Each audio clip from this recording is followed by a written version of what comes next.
Tudo aquilo que nós aprendemos até agora sobre as emoções está errado. Sempre a divagar, onde é que eu vou parar?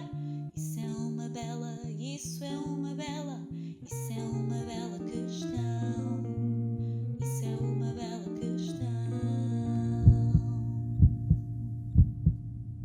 Olá, olá, bem-vindos a mais um episódio do podcast Bela Questão.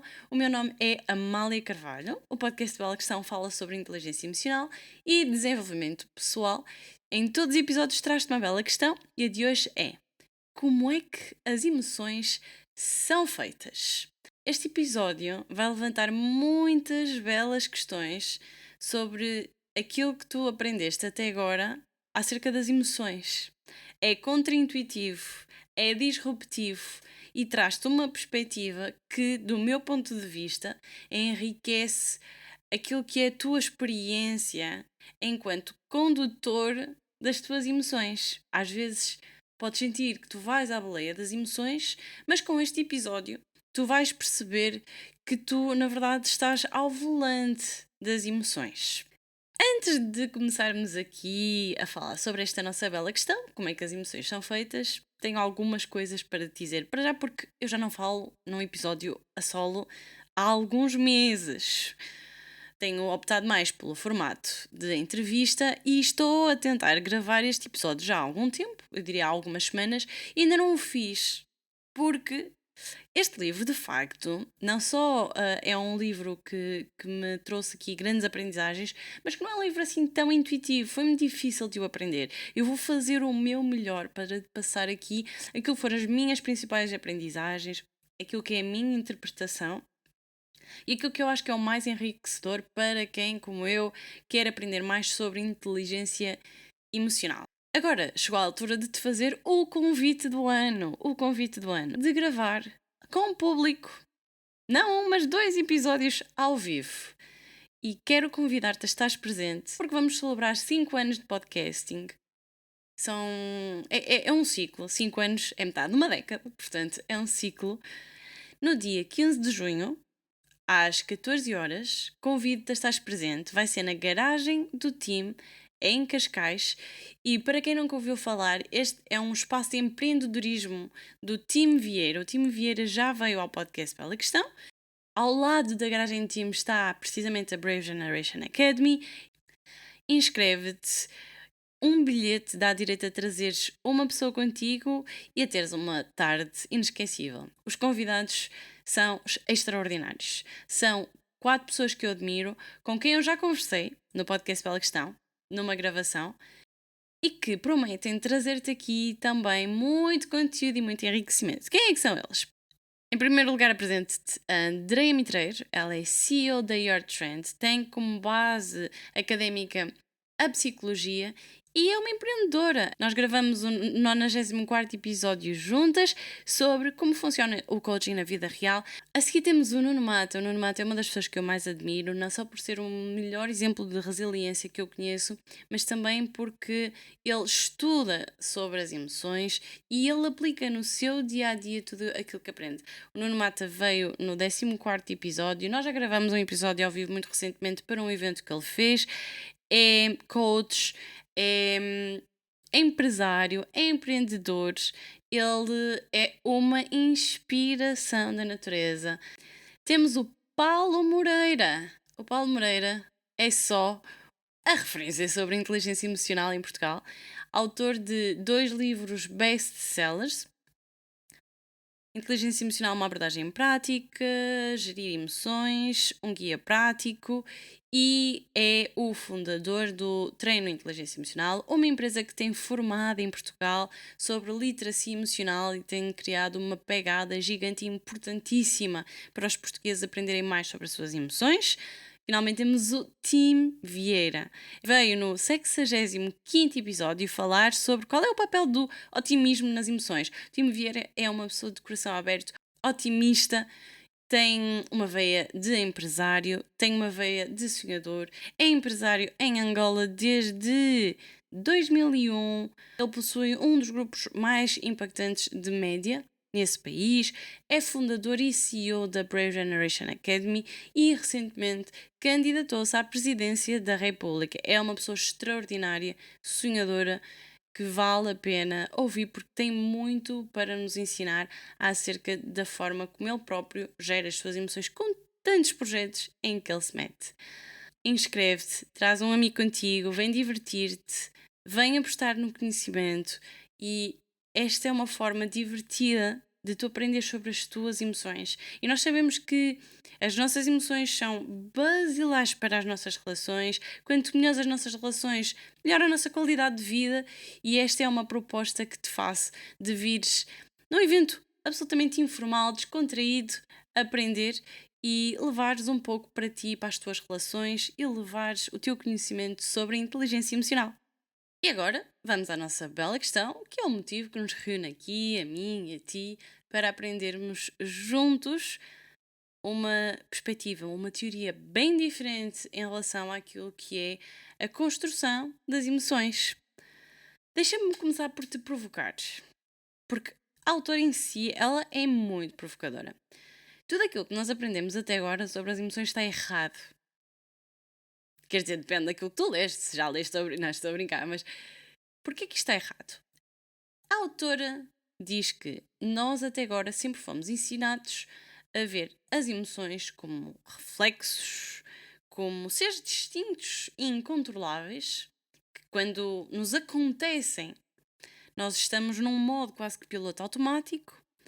Isso até é muito retratado no filme Divertidamente da Pixar, em que é como se nós tivéssemos aqui uns seres dentro de nós e que, conforme o gatilho, eles vão decidir como é que nós nos vamos comportar.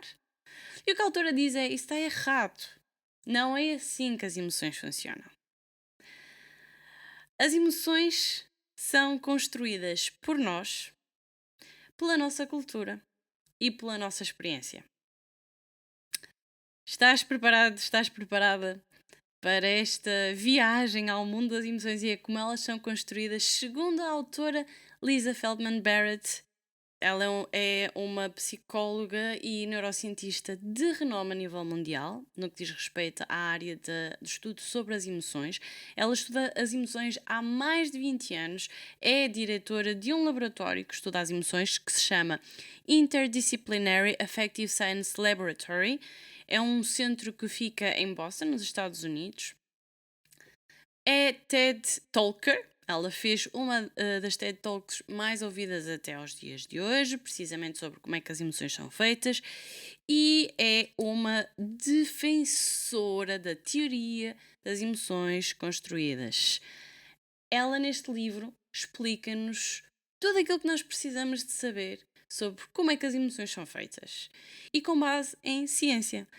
É, para mim, um grande desafio passar-te as principais mensagens do livro, porque todo o livro em si é bastante técnico e aqui o que eu vou tentar é trazer-te algumas mensagens, muitas partes factuais e depois no final também o que é que tu podes aprender com isto, porque o conhecimento técnico depois é importante que ele tenha alguma praticabilidade e este tem, não há dúvidas.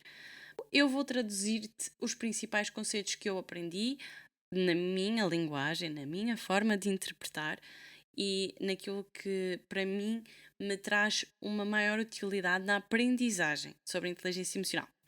Então, vamos lá começar com esta questão de que tudo aquilo que aprendemos até agora está errado. O primeiro capítulo, ou dos primeiros capítulos que a autora escreve, é só descascar na teoria clássica das emoções. Porquê que eu digo descascar? Ela é de facto uma crítica acérrima, mais interessante esta forma de dizer, da teoria clássica das emoções, que, segundo ela, existe há pelo menos 2000 anos.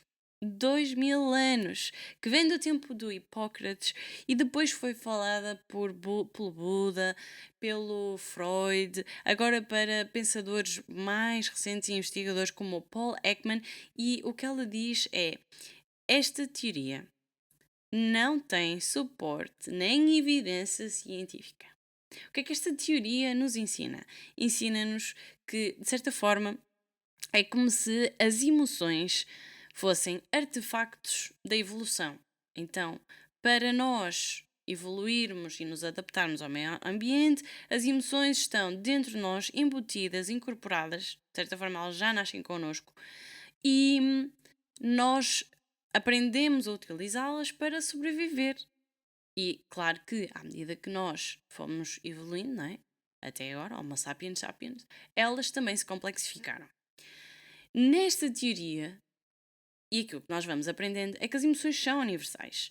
Eu sempre tive o cuidado nos episódios anteriores até de dizer existe mais ou menos um consenso de 5 emoções primárias: alegria, tristeza, raiva, nojo, medo.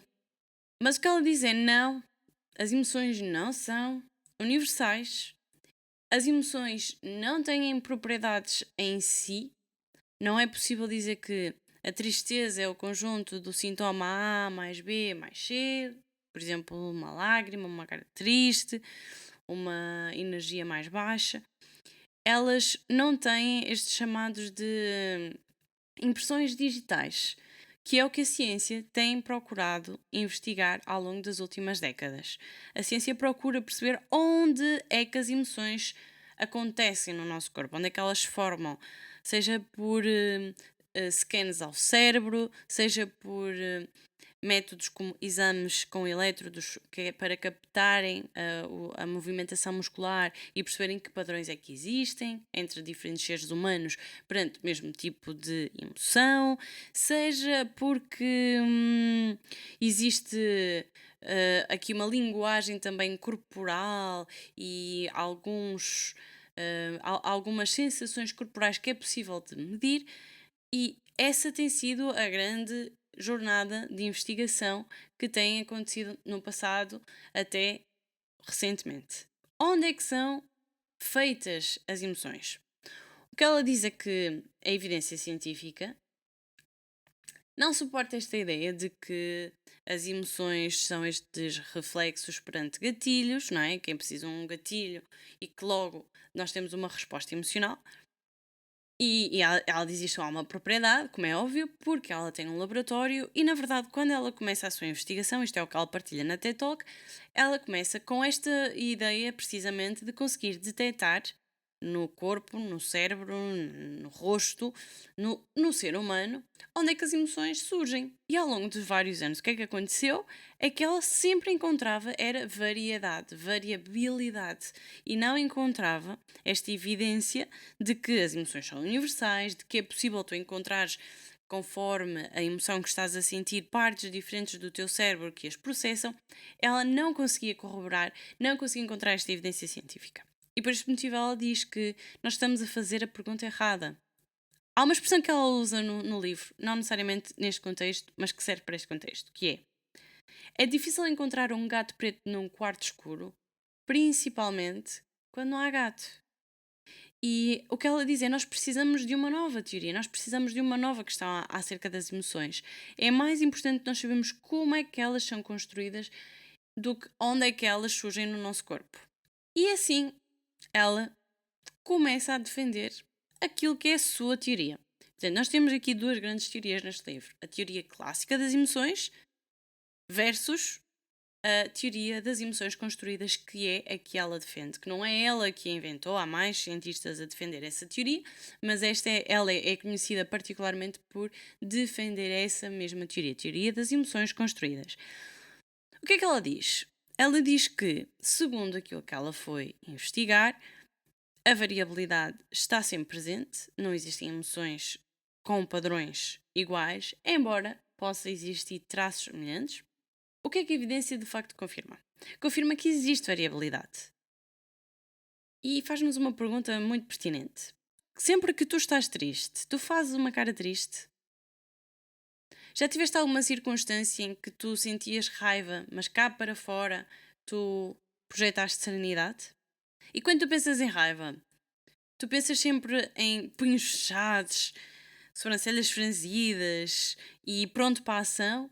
Ou será que às vezes a raiva é mais uma sensação de aquele fervilhar interno, mas sem esta expressão corporal e esta marcação na expressão facial? Então, se nós temos diferentes formas de manifestar a mesma emoção, o que ela diz é que cada emoção é quase como se fosse uma população de indivíduos. E ela vai buscar muito, até a comparação, àquilo que é a evolução das espécies de Darwin. E o que Darwin trouxe e que foi disruptivo foi, ele mostrou que o facto de nós termos cães a pertencer à mesma espécie não significa que eles são todos iguais, pelo contrário, não é? Significa que cada cão, como indivíduo, é diferente dos outros e vai evoluindo conforme o ambiente onde está. E o que ela mostra aqui é como se as emoções fossem estas populações de indivíduos, mesmo elas pertencendo aqui a um agrupamento. Ela defende que cada emoção pode ser expressada de forma diferente e que cada resposta emocional é específica para cada emoção. Voltando aqui ao estudo, ela, no seu laboratório, o YASLab, para ficar de uma forma mais abreviada, ela estudou entre 1990 e 2011, através da neurociência, o cérebro, para tentar de facto perceber onde é que estavam as impressões digitais das emoções. E dividiram então o cérebro em três partes para conseguirem perceber, induzindo diferentes emoções aos participantes do estudo, como o medo, a raiva, a tristeza, a frustração. Eles iam induzindo essas emoções e, através de scans ao cérebro, tentavam identificar, dividindo-o ali em três grandes partes, quais é que eram as áreas e como é que isso era processado pelo cérebro, de forma a encontrarem aqui um padrão e uma evidência de onde é que as emoções são feitas. O que é que acontece? Eles conseguiram mostrar que há padrões de expressão das emoções na sociedade. Ou seja, a tristeza tem algum padrão de expressão. Mas, e isto é que é importante, não existe uma resposta única para cada situação. Pelo contrário, cada situação vai ter respostas distintas. E a mesma situação perante dois indivíduos diferentes, com experiências diferentes, vai certamente ter diferentes reações. Só porque sorrimos, não quer dizer que estejamos alegres. Ela é particularmente crítica com esta ideia de que as expressões faciais nos ajudam a detectar as emoções nos outros. Até porque ela dá o exemplo de um programa que os Estados Unidos da América implementaram nos aeroportos, que era o SPOT, que era de screening, de scan das expressões faciais, na tentativa de conseguirem detectar mais facilmente potenciais terroristas através da expressão facial. Sabes quanto dinheiro foi gasto neste estudo? 900 milhões de euros. Este foi o dinheiro dos impostos dos americanos, portanto do bolso dos americanos, e serviu para nada, porque depois chegaram à conclusão que foi um completo falhanço. Este é o primeiro reparo que ela faz. Acharmos que nós conseguimos identificar as emoções dos outros pelas expressões faciais não vai acontecer. Não está correto. Mais uma vez, porque não é possível identificarmos as emoções nos outros. Mais à frente já vais perceber porquê.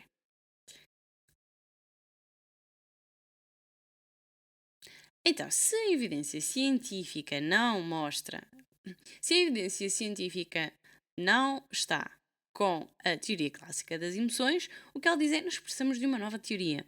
Nós precisamos de uma pergunta melhor. Como é que as emoções são feitas? Esta deve ser a pergunta, e não onde é que elas surgem. A teoria das emoções construídas é contraintuitiva, porque ela não vê as emoções como algo inato, como algo natural, como algo involuntário. Ela vê-nos como arquitetos das nossas próprias emoções. E não é isto que nós temos aprendido até agora, nem na psicologia é isto que se tem ensinado, segundo a autora. Ela o que diz é que as emoções são criadas espontaneamente e concorrendo umas com as outras em várias áreas do cérebro. Portanto, elas acontecem em simultâneo, concorrem umas com as outras, são baseadas em experiências individuais. As respostas têm por base um sistema de previsão e antecipação, e cada resposta tem por base um sistema de previsão e simulação perante um determinado estímulo sensorial. Basicamente, o nosso cérebro vai prevendo e simulando aquilo que deve ser a sua reação a determinados estímulos sensoriais com base em experiência do passado, no contexto da situação, e ele faz esta leitura e depois vai testando se acerta na previsão e na simulação e vai afinando assim os resultados à medida que nós vamos crescendo. Uma das minhas metáforas preferidas que a autora traz neste livro é: as emoções são como as bolachas e o cérebro é como a cozinha. O que é que isto significa? Que tu, para fazeres bolachas, tu podes usar eh, diferentes ingredientes, diferentes quantidades, e as bolachas vão ser sempre diferentes umas das outras. Tens vários utensílios e tens várias formas de fazer bolachas. Há tantas bolachas. Com mais açúcar, com menos açúcar, mais salgadas. Elas não deixam de ser todas bolachas, mas cada bolacha é diferente uma da outra. Então, não só as bolachas são diferentes, mesmo todos os mesmos ingredientes, portanto o resultado final é diferente, como o mesmo ingrediente, na verdade, pode servir diferentes propósitos. Recapitulando, a autora diz que aquilo que aprendemos até agora está errado. O que a teoria clássica até agora nos tem ensinado é, sobretudo, a tentarmos procurar atributos, propriedades e essências das emoções para depois as desconstruir. E o que ela nos propõe é: não, nós é que construímos as nossas emoções. As emoções não são naturais, não são inatas, não são fixas. Então agora a questão que fica é: ok, nós é que construímos as nossas emoções, mas como é que isso acontece? Como é que é possível? Porque se há coisa que parece mais espontânea, mais involuntária, mais natural do mundo, é uma emoção. Como assim isto não é involuntária? Certo? Eu disse, isto é contraintuitivo. E de facto é. Então vamos lá ver qual é que é a justificação que a autora nos traz. E mais uma vez reforça, é uma justificação científica. Um dos conceitos mais importantes para nós entendermos a teoria das emoções construídas é o conceito da interocepção. A interocepção, no fundo, é aquele espaço que nós temos no nosso cérebro que vai monitorizando as sensações corporais que nós temos e vai monitorizando-as pela parte também da agradabilidade, se são mais agradáveis, menos agradáveis, pela intensidade, se nos geram mais agitação ou mais calma. E nós vamos tendo sensações corporais ao longo de todo o dia. Não há nenhum momento do dia em que nós não as tenhamos, mas algumas são ou mais desequilibradas, ou mais intensas, ou mais agradáveis, ou mais desagradáveis, e esses momentos em que é como se este orçamento corporal que nós temos que esteja ou em desequilíbrio ou a atuar de uma forma que nos chama a atenção, muitas vezes é nestes momentos que passa-se a transição não só do estado da consciência para o estado da atribuição de significado. Então, nem tudo aquilo que nós sentimos nós convertemos numa emoção. Uma dor no estômago, por exemplo, é uma coisa que nós sentimos, mas nós não convertemos em emoção necessariamente. Mas, por exemplo, uma aceleração cardíaca e respiratória, porque vamos apresentar um projeto ao nosso chefe. Aqui nós costumamos dar-lhe um significado. Pode ser receio, medo, ansiedade. Então, este sistema que a autora nos traz é muito importante para nós percebermos o que é emoção. Ou seja, de facto, quando nós agora pensamos sobre isto, como é que nós conseguiríamos categorizar as nossas sensações? Primeiro teríamos que ter aqui um sistema para as sentir, para nos dar aqui, ao nosso consciente, informação sobre as sensações do nosso corpo. Então este sistema de interocepção, ele funciona aqui também como uma forma que o nosso corpo tem de simular, de prever, de fazer suposições em relação à forma como tem que gerir os seus recursos. Os recursos que neste caso são sobretudo recursos de energia e que depois acabam por estar aqui manifestados naquilo que é o nosso sistema das hormonas, no nosso sistema nervoso, no nosso sistema imunitário. Então nós temos aqui uma zona que, imagina, o departamento das finanças ou da contabilidade do nosso corpo, que vai distribuindo os recursos para onde o corpo mais precisa, tal como numa empresa, não é? Número de pessoas e talento para a área B, ou tecnologia para a secção C. Imagina isto refletido no nosso corpo. E agora, imagina que tens um departamento em que processa essa informação e que lhe passa a dar sentido. Porque uma sensação por si precisa de ter um sentido e um significado para ser emoção. E é aqui que entra a parte em que a emoção é, é um conceito. É o conceito que nós damos e o significado que nós damos a esta sensação. Um facto muito interessante deste livro, pelo menos para mim, é mostrar-nos também como é que nós adquirimos conhecimento, como é que o nosso cérebro aprende conceitos. Então, há aqui um psicólogo que é muito reconhecido na parte do conhecimento cognitivo, da psicologia cognitiva, que mostra que o nosso cérebro vai categorizando informação através de, por exemplo, objetos mais objetivos e objetivos. Objetos, imagina, vamos pensar em animais que voam ou em coisas que voam, objetos que voam. Um avião, um morcego, um passarinho, um helicóptero. Agora vamos pensar em transportes aéreos, ou seja, são coisas que voam com o objetivo de nos transportar de A para Z. Então aí vamos pensar em aviões, helicópteros, avionetas. Já juntamos, de certa forma, um conceito abstrato, que é o objetivo. O objetivo é um conceito abstrato. E o que é mais impressionante é que o nosso cérebro consegue só pensar em objetivos. Distinguir o amor romântico de amizade. Tanto um conceito como o outro são abstratos. E, no entanto, o nosso cérebro consegue distingui-los bem. Nós conseguimos aprender conceitos através de outros conceitos, através da combinação de conceitos que dá origem a novos conceitos. Portanto, o nosso cérebro vai aprendendo a categorizar a forma como nós nos sentimos.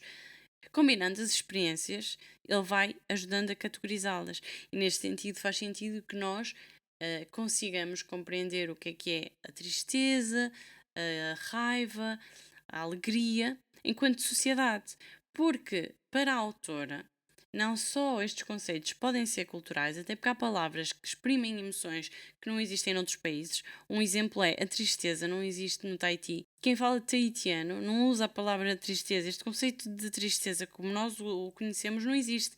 O que existe mais próximo é um conceito de cansaço por causa de gripe, algo assim do género. E mesmo saudade, uma palavra muito portuguesa, não existe noutras línguas, logo as pessoas terão mais dificuldade em perceber o que é que de facto é este sentimento de saudade. Então nós, quando temos as sensações, nós vamos aprendendo a dar-lhes significado através daquilo que é cultura com a qual nós temos contacto, através dos atores sociais com os quais nós temos contacto, os nossos pais, a escola, os amigos. Nós vamos aprendendo a dar-lhes significado. E as emoções são um pouco como o dinheiro, segundo esta teoria. É como se fossem aqui convenções sociais. São significados que nós lhes damos enquanto sociedade, que nós aprendemos e que nós passamos de uns para os outros e elas são reais. Isto significa que as emoções são construídas pelas experiências que nós temos, a acumulação da experiência, a forma como nós vamos aprendendo a dar significado às emoções, faz com que nós as construímos e não que elas já venham embutidas em nós. As emoções são assim construídas pela nossa experiência. Isto significa que se nós cultivarmos experiências diferentes, a nossa experiência emocional do futuro poderá ela também ser diferente. E segundo a autora, nós somos os arquitetos das nossas emoções.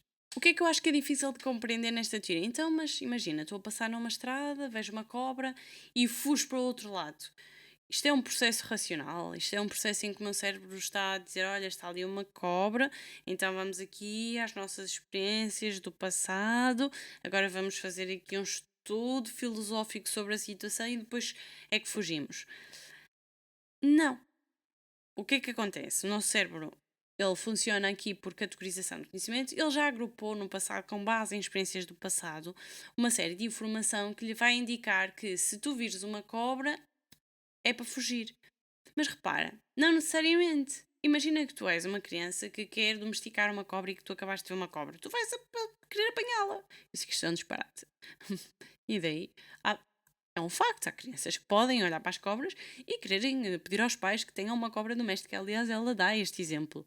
Então, parece de facto um processo automático, de estímulo-resposta, porque ele acontece em microsegundos.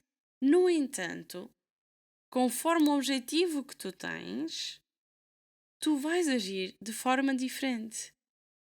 Porque se o teu objetivo aqui é fugir da cobra porque tu tens medo à cobra, porque tu no passado criaste instâncias na tua memória de que a cobra está na categoria de algo perigoso que pode afetar a tua sobrevivência, tu rapidamente, com o estímulo visual, vais perceber perigo, fugir, está. Mas construíste isso. Imagina que toda a tua vida tu tinhas vivido com cobras, que não eram venenosas, vamos pensar assim. Tu não vais ter a mesma resposta e o estímulo é o mesmo. Porquê que o mesmo estímulo causa emoções diferentes nos seres humanos? Se nós tivéssemos as emoções embutidas e se fôssemos já aqui programados com um determinado tipo de emoções que por evolução nos ajuda aqui a sobreviver, à partida nós reagiríamos mais ou menos da mesma forma, todos, ao mesmo estímulo. E não é isso que acontece. E eu dei o exemplo da cobra, mas pode ser, por exemplo, o do falar em público. Há pessoas que adoram falar em público e que não se sentem nervosas em falar em público. Há outras que ficam petrificadas. E isto advém das experiências que depois são informação que o nosso cérebro, que nem um computador, vai utilizar para simulações. Ele vai simulando, não é? Vai prevendo o que é que tem que fazer com a informação que vai recebendo e utiliza estas estratégias e estes atalhos. Então, nesta teoria das emoções construídas, nós somos os arquitetos das nossas emoções, neste sentido em que elas advêm das nossas experiências e da forma como nós lhes damos significado, e isto vem da cultura onde nós estamos inseridos. Agora, quando eles fazem scans, por exemplo, cerebrais, eles conseguem ver que existem alguns padrões na forma como nós nos expressamos, como expressamos as emoções. O que aqui é realmente importante é perceber que cada emoção vai ser expressa de forma diferente e que para cada situação a experiência do indivíduo conta. Há algumas implicações que isto traz e uma das principais áreas que a autora defende que precisa desta nova teoria das emoções construídas é a área da lei.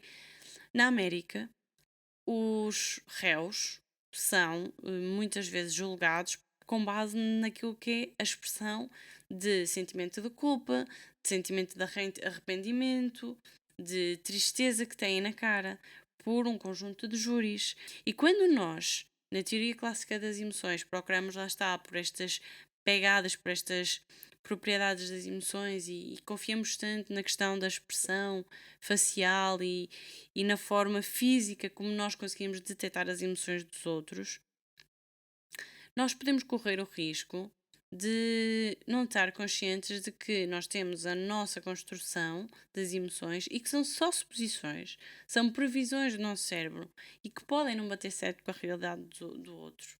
Porque não existem propriedades das emoções e porque mesmo eu estando triste, eu posso chorar, eu posso estar introspectiva, triste, a sentir-me triste por dentro, ou seja, com menos energia, mas não significa que quem está fora consiga percebê-lo. Imagina, a própria raiva, tu podes senti-la de forma muito diferente. Tu podes sentir a raiva explodindo, podes dar um grito, podes dar um murro na mesa, podes fechar os punhos, podes simplesmente estar a ferver por dentro e completamente com cara de poker face, como se costuma dizer. Há muitas formas de nós manifestarmos uma emoção. E esta teoria ajuda-nos a termos uma maior consciência do poder que nós temos de construir as nossas emoções. O que é que nos pode ajudar aqui a gerir as nossas emoções de forma diferente?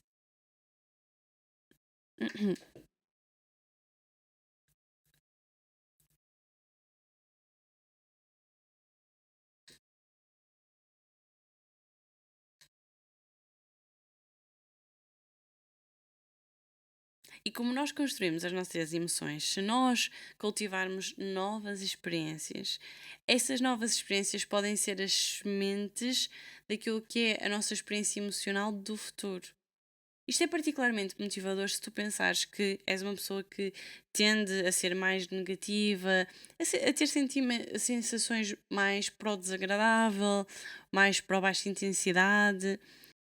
E se tu pensares que isto não é inato, mas que foi a forma como tu aprendeste a dar significado às sensações do teu corpo, e se tu quiseres ressignificá-las, tu tens aqui um maior espaço para seres o condutor das tuas emoções. E a bela questão que tu deves estar agora a fazer neste momento é: e porque é que é importante saber como é que as emoções são feitas? Que é que isto, em que medida é que isto me ajuda a sentir que tenho uma maior capacidade de regulação das minhas emoções? Vou-te dar aqui 3 conceitos, segundo a autora, que te podem aqui ajudar a ter uma maior inteligência emocional.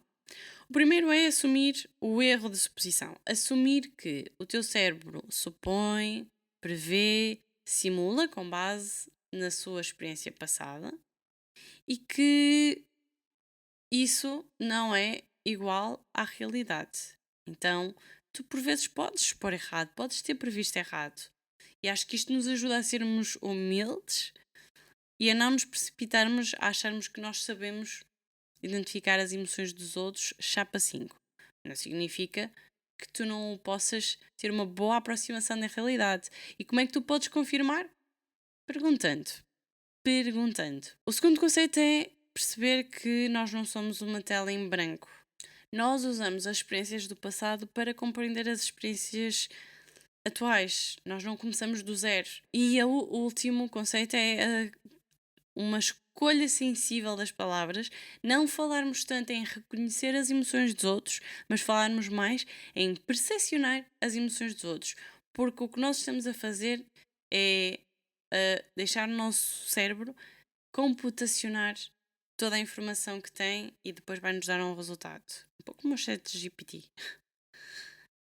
E nós estamos a utilizar a nossa experiência, o nosso conhecimento, para percepcionar as emoções dos outros e não necessariamente para as reconhecer, porque reconhecê-las pressupõe que existe um conjunto de propriedades, de características, de atributos. Nós, se conhecemos esse conjunto de atributos, vamos saber qual é a emoção.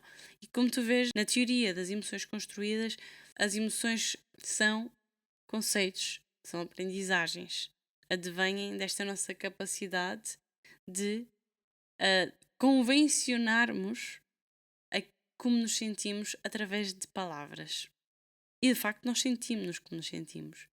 Mas as palavras e o sentido que nos vamos dar determinam a experiência que nós vamos sentir.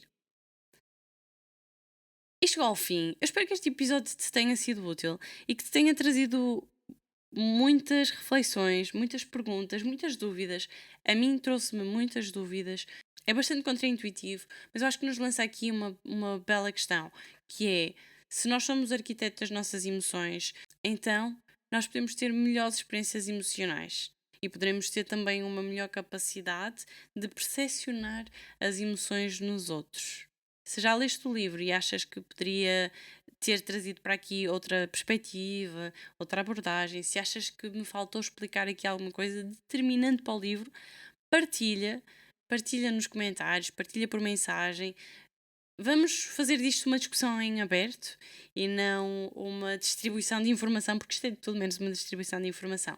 Isto é uma tentativa de partilhar contigo uma nova perspectiva que, para mim, mexeu muito com o meu conhecimento em relação à inteligência emocional, aquilo que eu tenho lido. Trouxe-me aqui aprendizagens, perspectivas, abordagens, questões, muitas dúvidas e eu espero que o faça contigo. E no final de contas, espero que também te tenha despertado a curiosidade para ler o livro. Devíamos criar um clube de leitura só sobre este livro. Quero agradecer-te por estares aí até ao final. Quero convidar-te mais uma vez a estares presente no 5º aniversário do Podcast Bela Questão, dia 15 de junho, na garagem do time em Cascais, às 2 horas da tarde, com convidados incríveis. Vamos ter o Paulo Moreira, o Nuno Mata, a Andréa Mitreiro e o Tim Vieira, e eu a lançar-lhes belas questões. Vai ser uma bela tarde. Inscreve-te, traz um amigo, vamos nos divertir juntos enquanto aprendemos sobre as nossas emoções. Quero agradecer-te por estares desse lado. Quero pedir-te que, se ainda não o fizeste, para classificares o podcast na plataforma onde tu ouves. Se ainda não subscreveste o canal do YouTube, subscreve. Todas essas pequenas ações que eu te convido a fazer ajudam a dar muito mais visibilidade a este projeto e é uma forma muito simples que tu tens de contribuir e de retribuir de volta e fico profundamente agradecida. Obrigada por estares desse lado e já sabes, quanto a nós vemo-nos, ou melhor, ouvimos-nos no próximo episódio. Até breve!